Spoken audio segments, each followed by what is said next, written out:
All right. Welcome back, podcast fans. Another episode of the DK Project. Off and rolling. Zooming in today. Believe it or not, we've got another Darran. We're Darran squared today.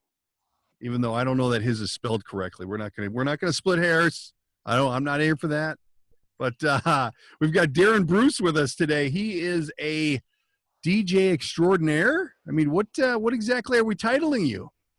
I would be called an executive producer of live streaming DJs. Ooh. I took my passion and love for electronic music after being an avid nightclub goer and merged it with my passion for video production. I've been producing films short films, little films, ever since my dad bought a first VHS camera in the 80s.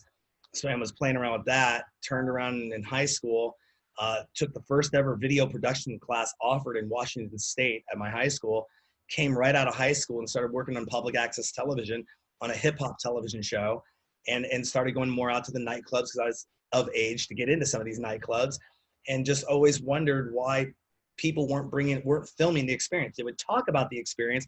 Were you at the club last night? Did you hear that DJ set? It was awesome. Well, nobody was videoing that.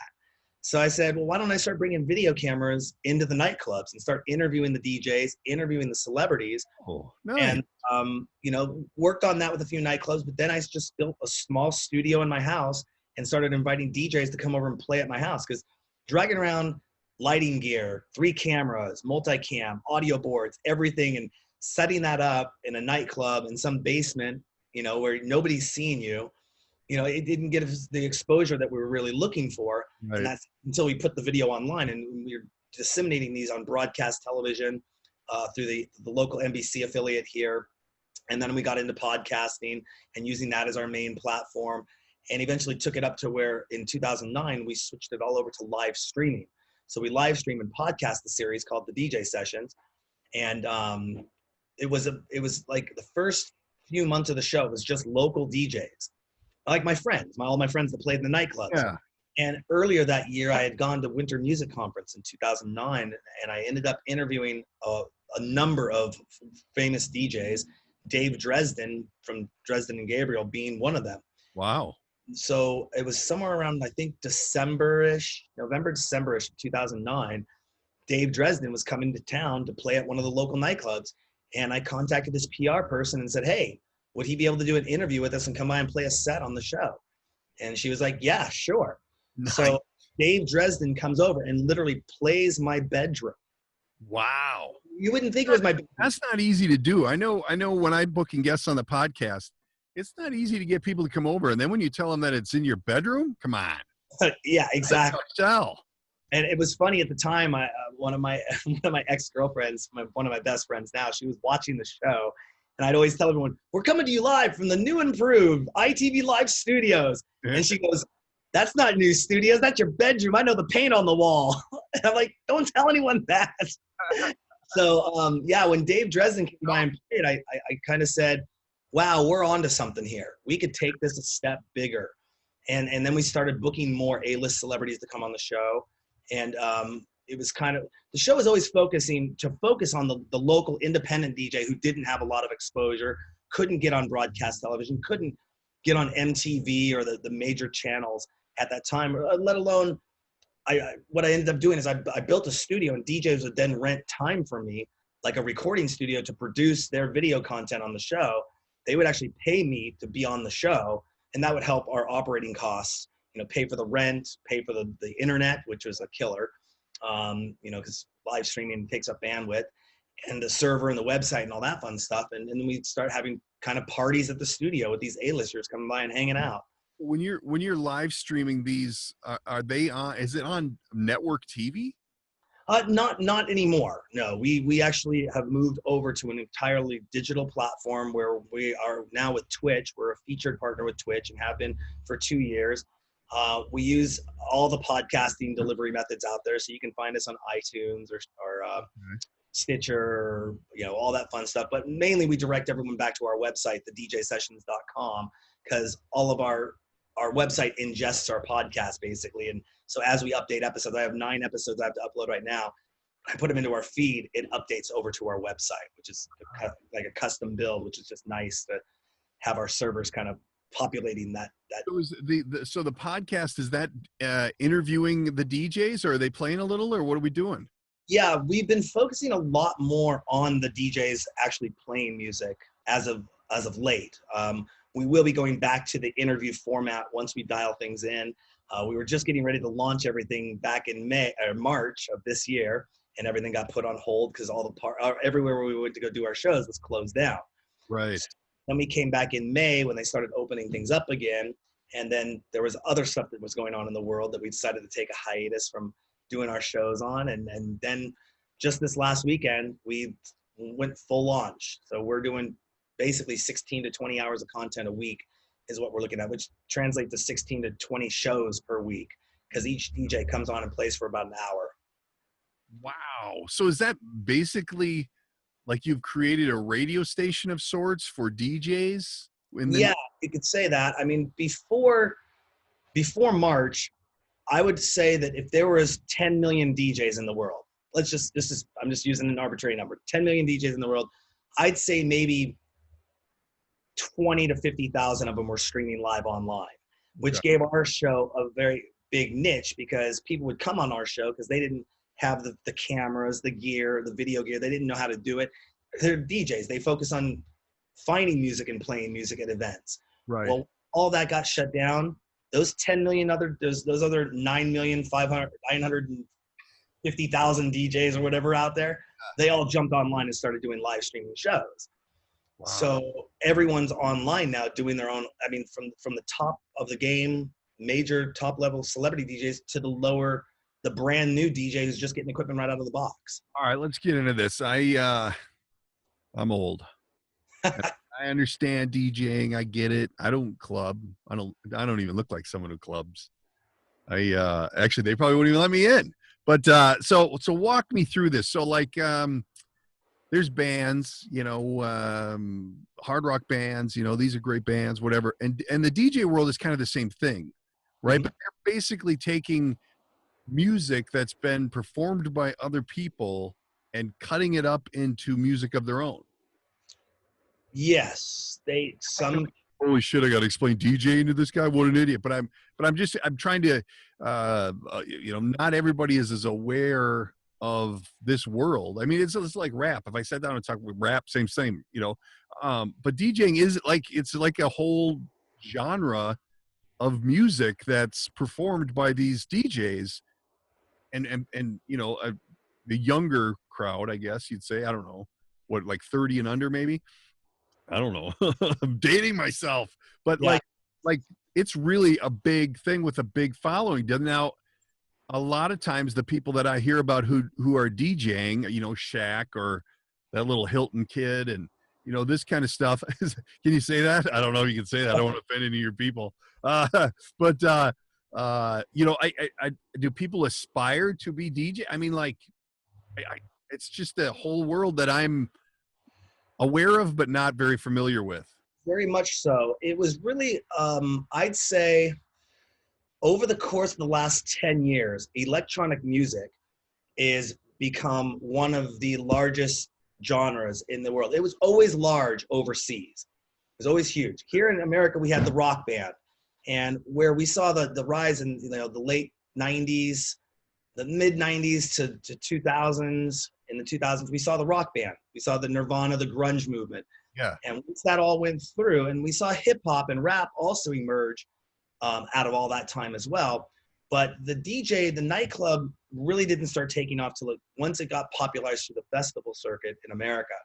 And these DJs then became superstars. I mean, you have DJs playing events where there's 200,000 people.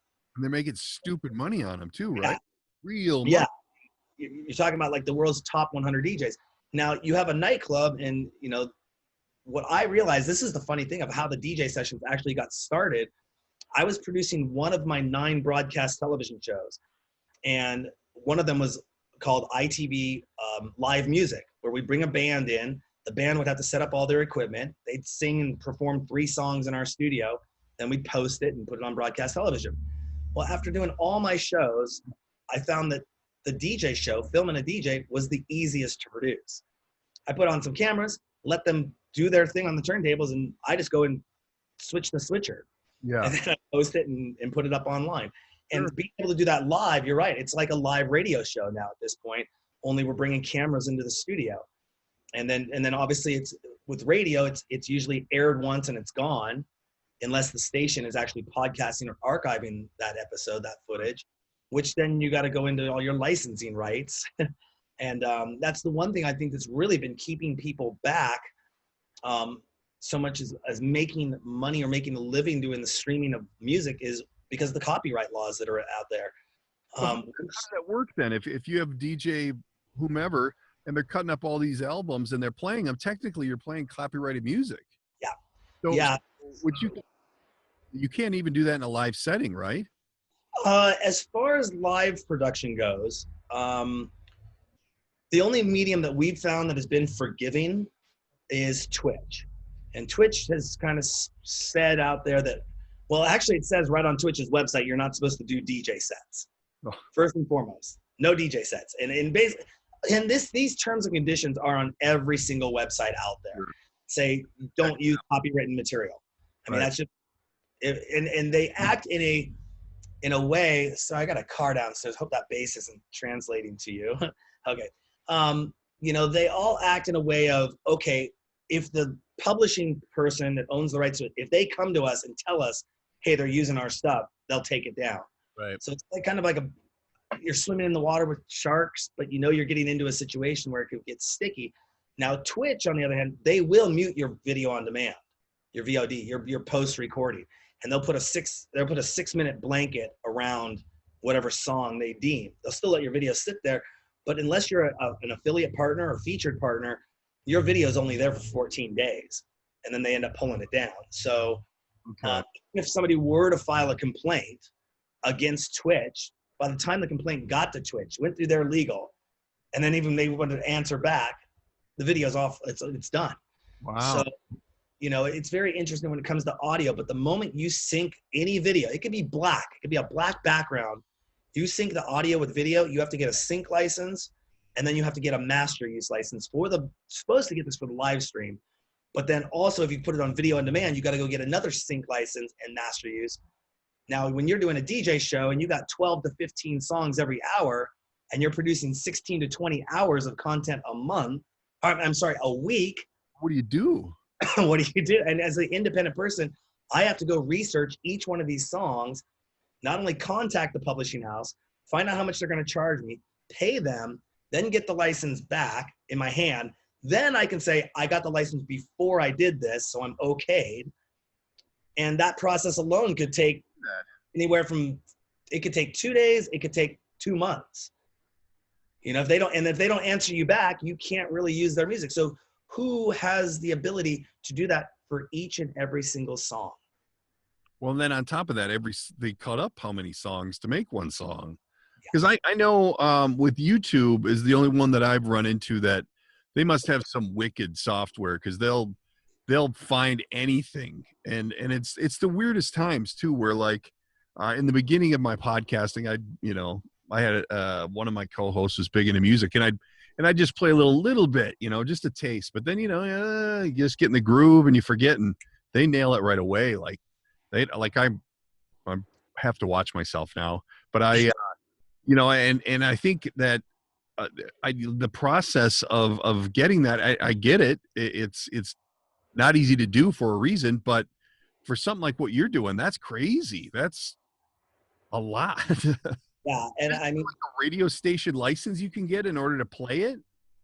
Unfortunately, those licenses only cover for audio use, not video use. And is it different when you're then profiting off of it? But I guess you're not. You're acting like a station would anyway. So really, it's just the video piece that's killing you. Yeah, the video component. And that's why you see a lot of podcasts. Like, we've seen the resurgence of podcasting come out, and a lot of them are still audio podcasts to this day. But most people will figure it out sooner or later when they try to obviously push it to YouTube or push it to Facebook, and they get flagged. I mean, I just got a notice on a video that I put up 10 years ago from one of my first shows at the DJ sessions getting flagged on YouTube. And I'm like, it took you 10 years to find this out? Someone must have complained then. I mean, it's either someone complained or their algorithms just looked at it. And so the big question is now that everyone, when they first started streaming live a few months ago, they were using Facebook and they were complaining that Facebook is the problem. Facebook let me stream my music. They didn't understand copyright law as a whole. And so there was this huge migration of people going from Facebook over to Twitch, because Twitch was known not to block your content when it's going live. Right. Twitch is run by Amazon. Okay, Google owns YouTube. Amazon is pretty much running Twitch. Twitch is its own separate company, but Amazon does a lot of their back end stuff. Yeah. They have money to put the algorithms in place. Yeah, start running their live feeds. At one point, Microsoft, which owned Mixer, which just got sold over to Facebook, actually, they were testing the idea of being able to, if I'm doing a live gaming stream with you and I swear, it would mute my swear words before it went across. The technology's there. Wow. It's just, are they going to implement it? Wow. You know, they got it obviously for video. I could post a video to Twitch and it's immediately red flag goes 1, 2, 3, 4, 5, 6, these 6 songs, and it'll automatically do it. So if they can do it in video on demand, they can do it during live stream. And it's said, I read something a few months ago that Twitch is actually going back to all their users 2010 and going forward on saying you have copyright notices. You can't keep these videos here, or we're gonna take down your account. We're gonna start penalizing people for doing it, because now all eyes are on Twitch. But they don't give you like, is there an option to like there hasn't been an opportunity for you to buy a certain level of licensure to allow you to do this? There's no, when it comes to performance, and this is where most people hit the first front door. They go to get ASCAP, CSAC, BMI. They go to there, but those are only performance licenses, allowing you to perform. So if I go out and do one of our events in a public park, I have to have performance rights for that. Then if I want to live stream it, I got to get master use and sync rights for it as well. Now in ASCAP, BMI, and CSAC, those can be blanket licenses for the entire library. So like if you want to use Michael Jackson, Madonna, Prince, you know, all those, you get those 3 licenses and you fill out the form, you tell them how much money you're making, and you submit, you know, quarterly or yearly how much you took in, and they base your license off of that. Okay. You don't have anything like what's called would be a blanket license for sync or master use. You have to contact each individual owner by ownership. It gets even crazier. So let's say there's multiple publishers that own the song. And this publisher says, okay, I'll give you the rights for $1. This publisher says $2. This publisher says $3. This publisher says $4. This publisher says $5. You got 5 different ownerships. You have to pay all of them the $5 fee. Oh, you have to go with the highest. You have to go with the highest. Yeah. Wow. And then the chances that they might say, yeah, we'll license it to you to live stream, but we are not going to license it to you for video on demand. And if we are going to license it to you for video on demand, we're not going to do it for in perpetuity, forever. We're going to let you license it for a year or 2 years. So then either you're crazy or you're making a lot of money. One of the two. Like yeah. You know, what gives? Like, why would you put yourself through that? And it's only because of this form of music that you would have to do that. Yeah. I mean, like other artists who compose and originate music, they don't deal with any of that. No. And it's actually funny that actually the people that are using samples they don't understand when they buy that sample pack from Guitar Center to make their songs, that sample pack is not licensed for commercial use. So you have them going and making their own music using these sample packs. They put it up on YouTube, and YouTube says flagged for copyright content because you didn't buy the commercial rights to use that. You bought the at-home rights to use that. Really? Yes. When I was putting my intro and outro together for the show, my producer at the time it was just fascinating to me because it was a whole nother world. I mean, obviously I knew about copyright, whatever, but he said, well, give me an idea of what you want. And I played it for him and he just picked it apart and redid the whole thing by ear so that it was different and we can use it because it's his music. But it's like, you're not changing the music. You're just only using parts of it. Man. Yeah. And the thing is that all about copyright though, even though it's hurting, it's going to start stifling the independent musician in the sense of the DJ. It's going to stifle them, but it's also there to protect them. Oh, for sure. It goes the door, so you can't have 100% ironclad protection and then 100% let's give everything away for free. It just doesn't work. You know, how are they going to make any money?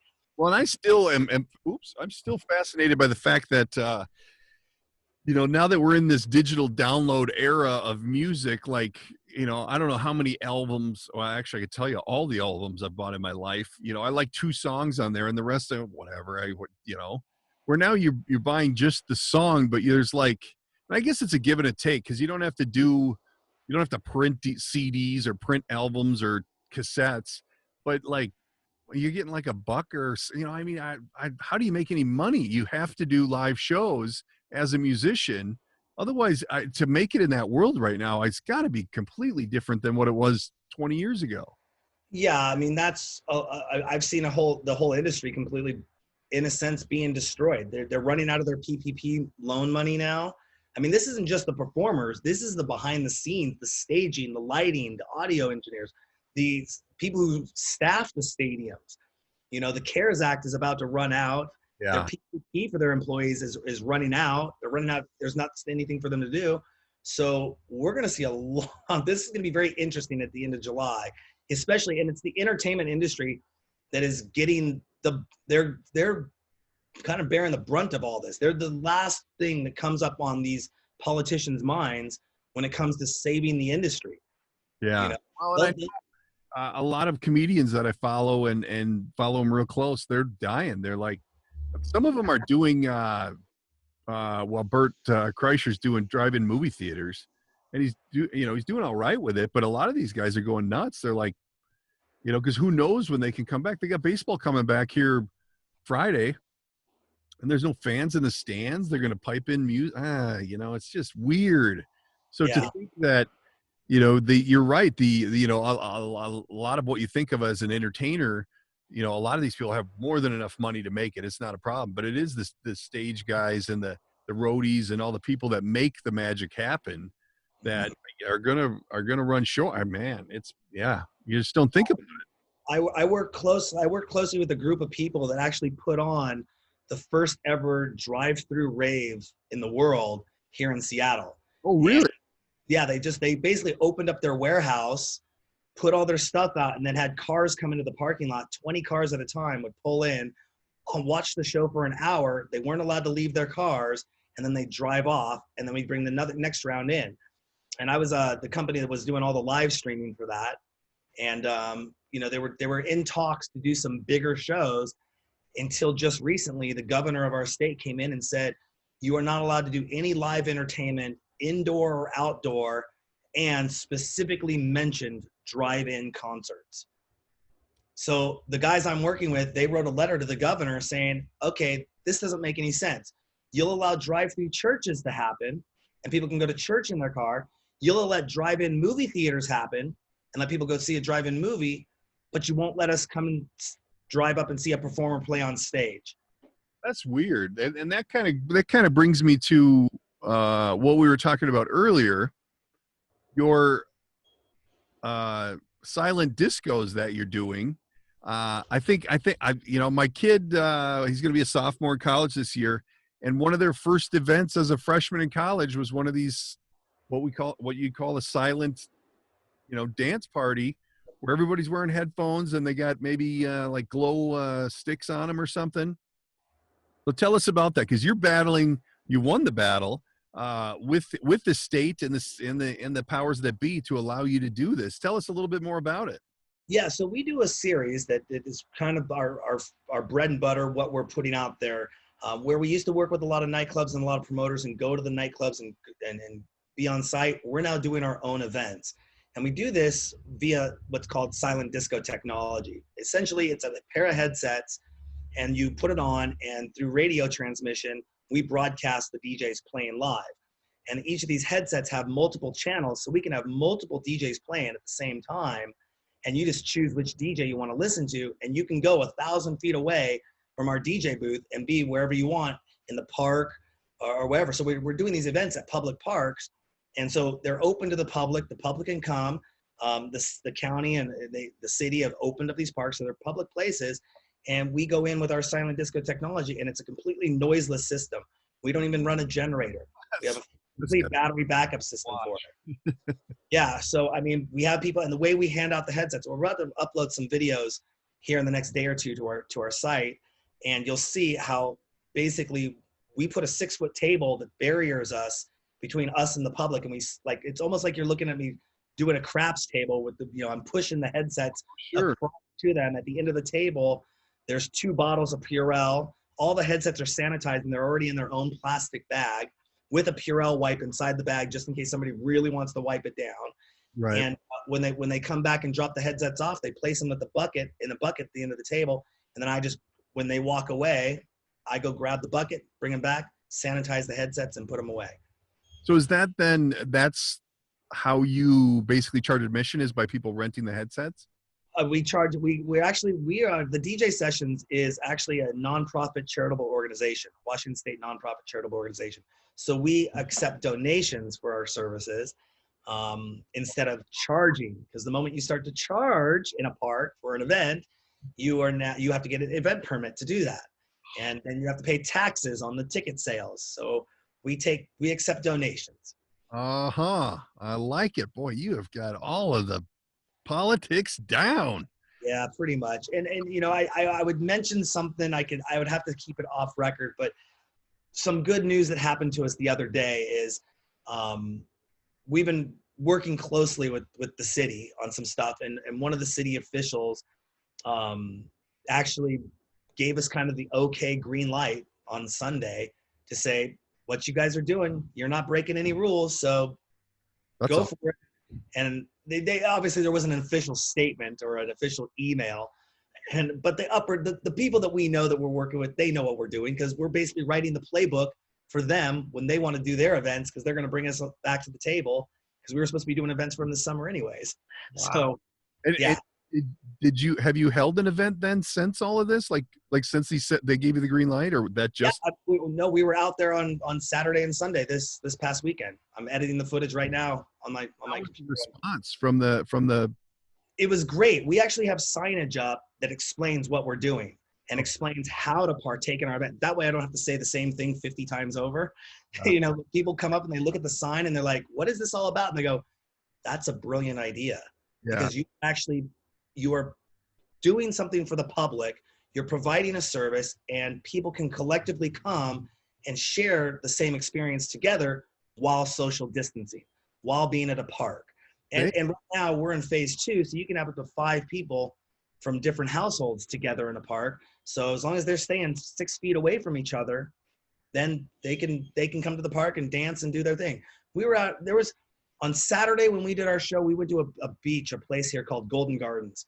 And with the exception of everyone wearing a mask, and they were all masked up, looked great, you would have thought it was a regular Saturday afternoon, summer afternoon in Seattle. There was probably 3,000, 4,000 people there. Wow, with headsets on? Oh, no, not with headset, just at the beach. Yeah. Okay. So what we did is, where we positioned ourselves on Saturday, we're going to now reposition us in the middle on the beach section.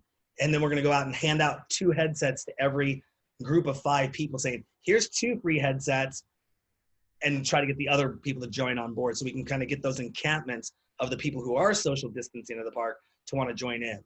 Oh man. Right now we have 200 headsets, and I was in the process of getting ready to buy 300 to 700 more this summer. Because with pandemic or no pandemic, you were doing this, right? This was your plan anyway. It just had to be a little delayed in a little different way that you handed them out. Yeah, they were very nervous. The guy who kind of gave us the green light on Sunday, he was nervous because he thought it was going to promote a gathering. And even when the police officers, they called the police on us, they came out and they're like, have you really looked at this guy's operation? There's nobody gathering around. There's more people at the park sitting over there that are even, he's the only guy at his booth right now. There's nobody around him. So you're basically harassing or chastising this guy who's actually doing everything the right and correct way, when there's hundreds of other people out here doing it the wrong way. Leave this guy alone. That's good to hear, though. And in this day and age, I'm in Minneapolis. The cops don't do anything right here. Yeah. They what are they? Well, they and so then do you bring in big name DJs and stuff, or right now you're in housing it all and doing it yourself, or how? Yeah, we have our resident DJs, and we're bringing on some. We're always looking for new DJs to bring on board.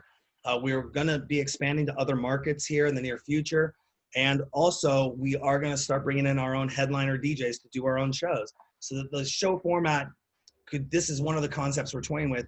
Is the first a typical nightclub opens up from 10 o'clock till 2 a.m. That's just the typical venue times, a 4-hour show.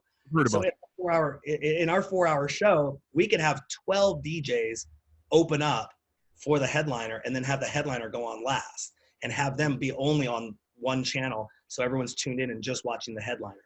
So the opportunity here for musicians or DJs, whereas in a traditional nightclub, you have a Friday night and a Saturday night, you can only put on 2 or 3 DJs before the headliner goes on. Right. So it's very limited, but with all the nightclubs being closed, these DJs, they're all playing from their home bedrooms or going over to their friends' houses and doing house parties, but nobody's putting on an event, let alone there's no opportunity to play in front of a live crowd. Right. That's where we can come in and actually do this and do it safely. And again, since we don't have any amplified music, we don't need a permit. Right. And this technology's been around for a little while, right? Like you're not. I believe it was introduced somewhere in 2007 over in Europe. A guy did a concert, the first ever concert using the headphones, and then kind of got big in Europe, moved into the East Coast, went down south, and then made its way up to the West Coast. And I'm I'd say one of 2 companies in Seattle that actually does this. There's a couple of people out there, but as far as doing what we're doing, we're the only ones doing what we're doing. And most of those companies are production companies. They're rental companies. They're not necessarily event promotions and or live streaming companies. And so they aren't out there in the business of trying to get A-list celebrity interviews, A-list celebrity DJs. They're more, if you wanted these headsets for your wedding, you'd rent them from them. Right. And we do that too. We do that as well. I mean, I've had clients like Amazon, Facebook. I do weddings and private parties. The cool thing about our headsets, though, is we have 4-channel headsets.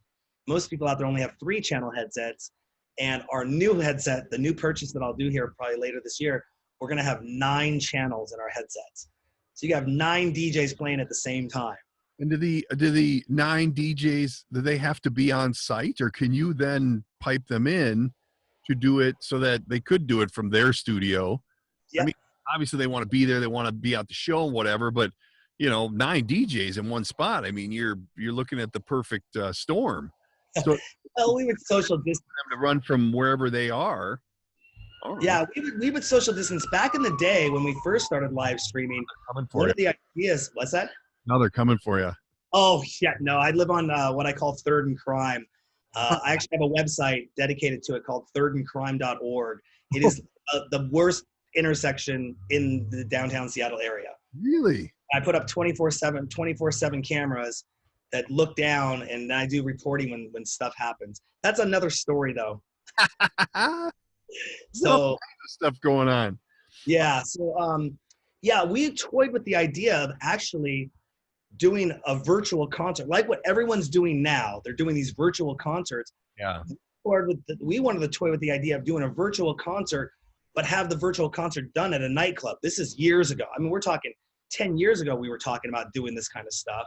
And live streaming a DJ into the club, and then the DJ, it would be a cast, a live stream into only that club. You wouldn't be able to watch it online, but you wouldn't have to maybe pay the DJ's cost of airfare, hotel, rider costs, all that stuff. They'd just be set up in their home studio and be playing to the audience, and they could live interact and chat live with the audience saying, hey, you in the front row in the blue shirt, how's it going? Or even get on a microphone and be like, hey, crowd, welcome. This is Deadmau5, and I'm coming to you live from my studio. How's it going, Seattle? Yeah. Well, and even with today's technology, you should almost be able to put a screen up and they could interact, much like what we're doing right now, where it's virtual, but because I mean, it's not like when you have a band and they're all need to be, well, they don't even need to be together anymore with technology. but it's just such a fascinating world that you can do so much with it. And the pandemic is obviously, pushing it forward, because now everybody knows they can, live stream from home, or they can, record at home, or do whatever. I know one of my other businesses is commercial voiceover, and it's a horrible time to be in the business, because everybody and their brothers got all the time in the world to be out there auditioning for work, because they don't have their real job. And it's like, this pandemic needs to end. These people got to go back to what they do. Get out of my world. It's funny you bring that up. I am estimating, after being in broadcast, being in the industry for 28 years, working in every facet from, public access to broadcast television to podcasting to live streaming. I'm going to say conservatively, we're going to see a 60%. On the high end, we're going to see an 80% drop in content creation, and we're going to see a 60 to 80% drop in content consumption when people are able to go back to work, because they're not going to be stuck in front of their computer for 12 hours a day.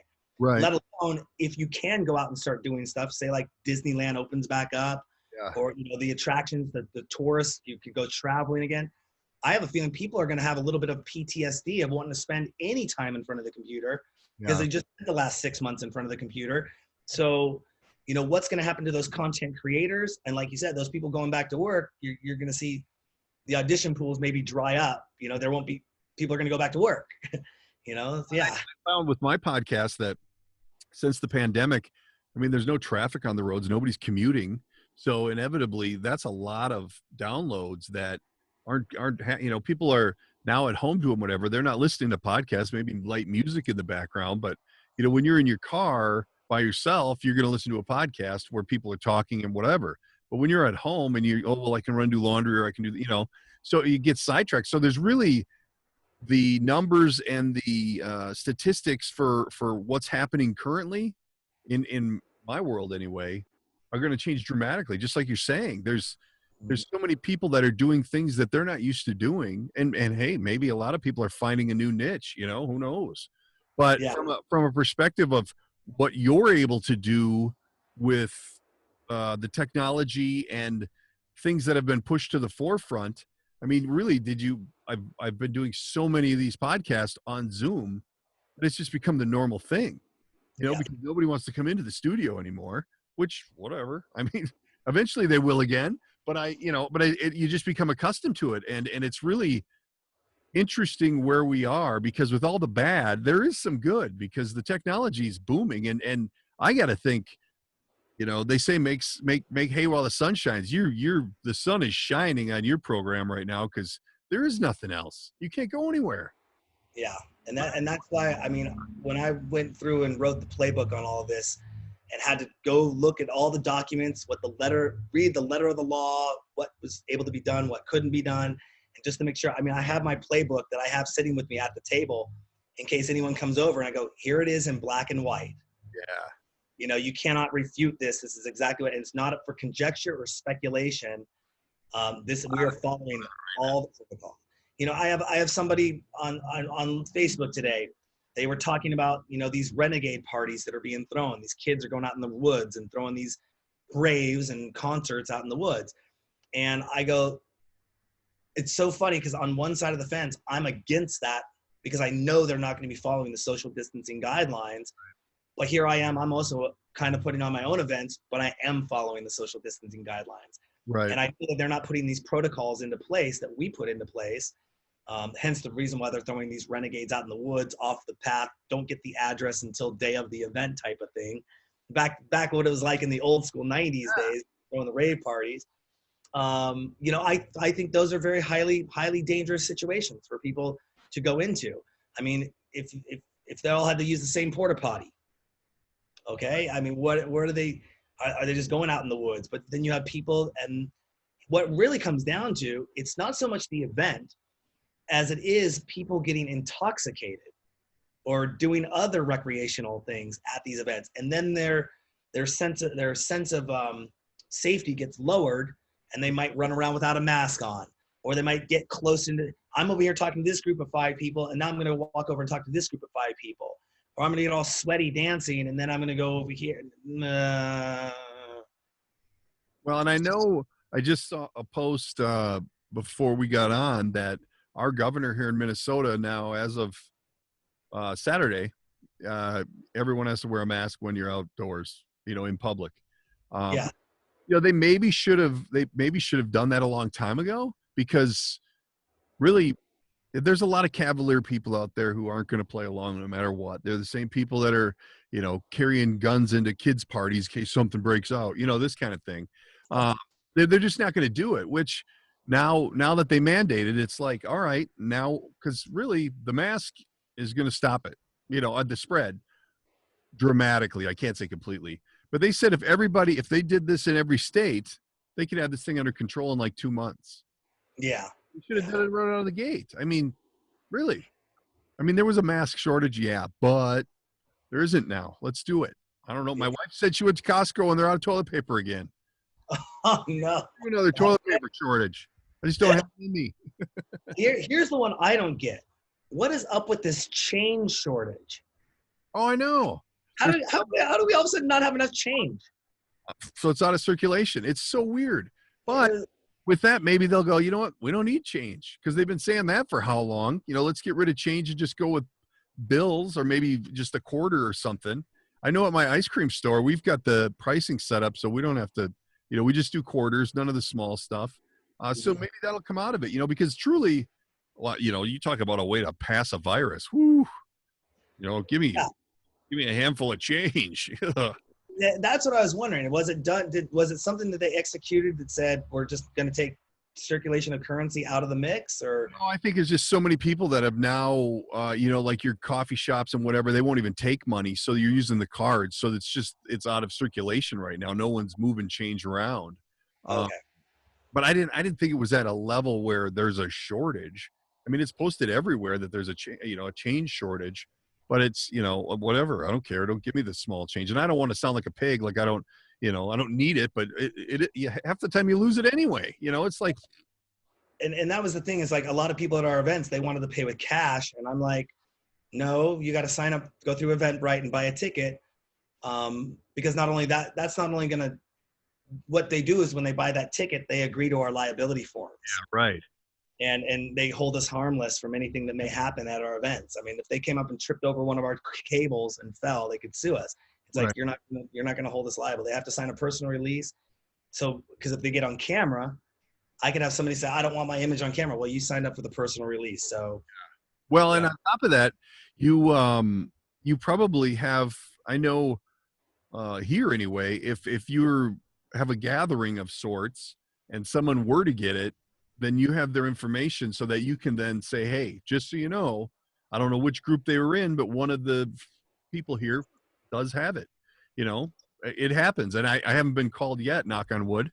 But, just as a safety measure, plus, again, transferring of cash is, my ice cream store, we got this little thing, you put your card in there, we wipe it all down, we don't touch anything, because really a lot of the things, and I don't want to make this a COVID podcast, but a lot of the things when I go to restaurants and shops and the servers are wearing the mask or the little shield, why aren't we doing that all the time?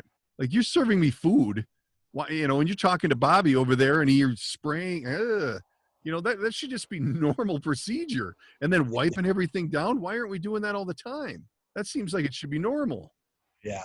Yeah, and that's the one thing about our events, is that if somebody comes, there's no way one of us could transmit anything to them, because we're never near them. They don't even come up to, like, probably in your ice cream shop, you're behind the counter, you have the plexiglass up, and they're putting their card in the card reader, but you're maybe getting within a couple feet of that person. At our events, we're 6 feet at all times. They don't come in our zone.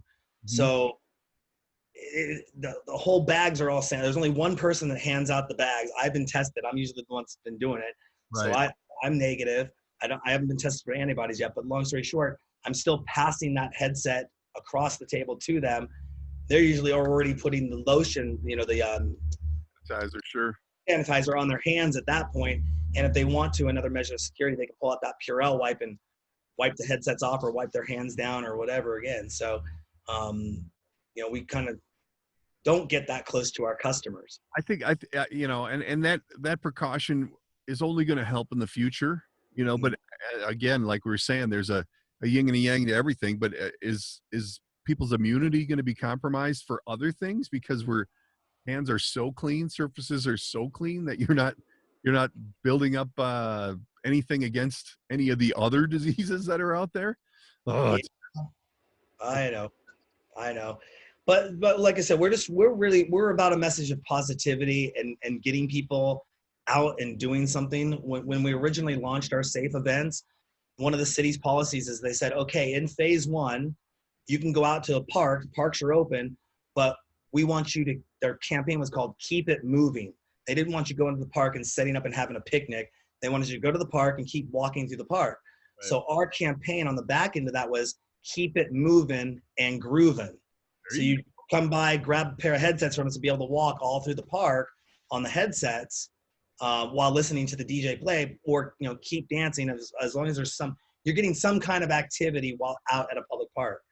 And that they liked it when I told them about it. Of course, they can't officially endorse us yet, but so now what? Are you going to other parks? Are you going to go to other states? What's the plan? Yeah. My plan is I'm actually in talks with somebody to do one down in Portland. I'm talking to somebody down in San Francisco. One of our sponsors, our potential sponsors coming on board, wants us to actually take our show on the road. And when we go to each state, do the pop-up silent discos, parties with notable DJs, influencers from that city, and also book headliner A-list celebrity DJs to play as well. Yeah, we're pretty excited over here. Yeah, that's huge. Do you think it would have as much traction if we weren't in a pandemic? I felt the honest answer to that, I felt bad for feeling so good in March, because I sat back and said, you know what, I can do something around this. Right. And I felt bad that the industry is shut down. A lot of my friends, a lot of people that I know, I see restaurants that are closed for good, going out of business. They just can't sustain. And the impact that it had, and I was like, I felt a little guilty for feeling so good. Like, I wasn't like, oh, I'm happy COVID happened. Right. I was like, it sucks COVID happened, but what can I do during this time? Can I operate? Can I go do what we've been doing? And the answer was yes. Yeah. Wow. And so, being the person that's my friend, one of my good friends, good friend of mine, has always said, Darran, the first over the wall gets the bloodiest. And so I am one of those first over the wall people, and there are people that will come out and say, you shouldn't be doing that. You're encouraging. I'm like, just today, I said, have you ever been to one of our events? Have you ever taken a look at our protocols? If you see how we run our operations, you'll see that we're running one of the safest operations around. Yeah. Well, you just shouldn't be doing it anyways. Wait a second. Okay, you're going to tell me how to breathe now too? Right. Well, tell me how to chew bubble gum? I don't know, man. I'm like, there's some people you're just never going to make them happy. I know with the podcast, I get the same people that squawk, and it's like, just go away. If you don't want to listen, don't listen. There's plenty of others. We don't, and there's people that are just going to complain because it's something new. It's something that, nobody else is doing. So it's, I hate to use cutting edge, but it's definitely during a pandemic, you're on the forefront of how we can get out and be entertained again. Because that's what people are starving for. I'm not new to this. If you knew my other company, iAlternative Media, I'm in basically out-of-home marketing. I do mobile billboard trucks and floating billboards and guerrilla street team marketing, chalk spray painting, all that fun stuff. Nice. I was the guy who, I don't know why anyone didn't do this before me, but back in 2012, I launched a division of my company that did amphibious billboards or floating billboards. And in Washington, we have 2 floating bridges on Lake Washington. And one of the bridges gets 150,000 cars. Well, now it's up to 185,000 cars a day. And the other bridge, the toll bridge, gets about 70,000 cars a day. Well, I went and put these floating billboards out next to the bridge, and the city, they lost their. Really? Yeah, they tried to come in, and after I did all my fact checking, all my research, there was no laws governing them. They couldn't say anything. They even told me it was okay. And then the local NBC affiliate came out and did a news piece on me. And once he was in the back of the boat, and I didn't know what he was going to say, I didn't know what he was going to find out. He goes, I've talked to the Seattle Planning and Development Department and the Seattle Police Department, and both of them say there are no regulations regarding floating billboards. I went, yes. What do you just anchor it to the ground then? And actually, no, I can't anchor it to the ground because that would make me need to get a permit for using the land, and I have to go. It's a whole slew of stuff. So I tow them behind a boat, and they're constantly in motion as I tow them behind I got a little dinghy that I use to tow them behind. Really? Yeah, they flipped. And then they came back and they tried to tell everyone. They told the major newspaper out here what I was doing was illegal because I didn't have a permit to do it.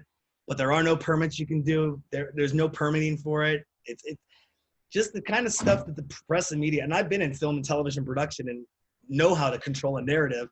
And they tried to paint it that they said Seattle sinks floating billboard idea. No, they didn't. I was still out there doing what I'm doing. How often do you have them out there? Just varies. Depends on what time of year. It can be, sometimes 4 times a month. Depends on the campaign. Usually I try to get my clients and tell them that a good campaign is going to be 2 days a week for 4 weeks. And everyone, when you drive across this bridge, you come right off the island and you open up to the water and you're like, whoa, this is beautiful. And you go, what the heck is that? And everyone looks at it and sees it. So it's priceless marketing. There you go. You got your hands in everything, man. I love it. Yeah. And then we have part of that company. We do mobile billboards where we drive around with signs on the side of our truck with our loud sound system. But in addition to that, the DJ sessions, we use that truck as our mobile television studio.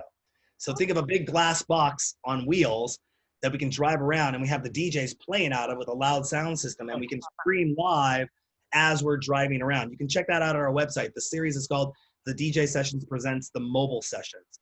Mobile sessions. And when we take the show on the road, when we start going to city, we're going to do something that I brought up about 10 years ago. I still haven't gotten around to doing it, but we are going to launch it. It's going to be called The DJ Sessions Presents the Freeway Sessions, the fastest moving DJ show in the world.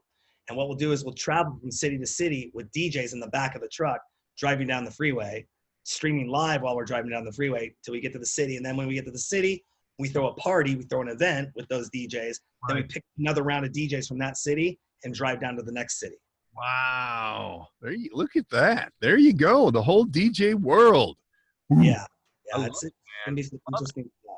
Well, we got to wrap this up, man. We're running long. Tell everybody where they can find all this stuff. Where can they find the DJ session stuff, and then the information about the next silent disco party? Yeah, absolutely. Everything you'd want to find is on our website, thedjsessions.com. Hashtag us thedjsessions.com, @mention us thedjsessions.com. We're out there on Facebook. You'll find us. Our event calendars on our Facebook page. You can also go to our events page on our website.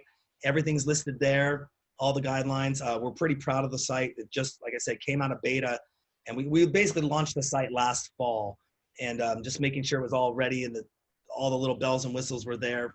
So we're pretty proud of the site. It's kind of our pride and joy that we direct everyone there. You can watch all of our past 1,800 episodes there. You can actually watch me. If you know where to look, you can find my first ever live streaming episodes of me on camera, just testing out, or I would be making hot dogs from my house, or just playing around, testing out the live streaming technology. But you can go back and watch the very first episode of the DJ sessions ever 10 years ago. That's cool. I'm going to put a link to that on our site. Well, thank you. And that way people can find it and keep up on all this madness. I think you're doing a good thing. It's kind of exciting, and we're going to have to check in with you down the road here to see just what the next chapter is in the DJ sessions. I love it, man. Thank you. For everyone who wants to check it out, anybody who's in the Seattle area who wants to participate in one of these events, get to the website, check it out. Check out all the social media. I'm sure you're heavy duty on that everywhere you look. It's that kind of an animal. So, Darran, Bruce, we thank you so much for your time, and somewhere down the road, we're going to check in on you again and see how things are going. Awesome, Darran. Thank you for having me on the show. That was awesome. You bet. I'm going to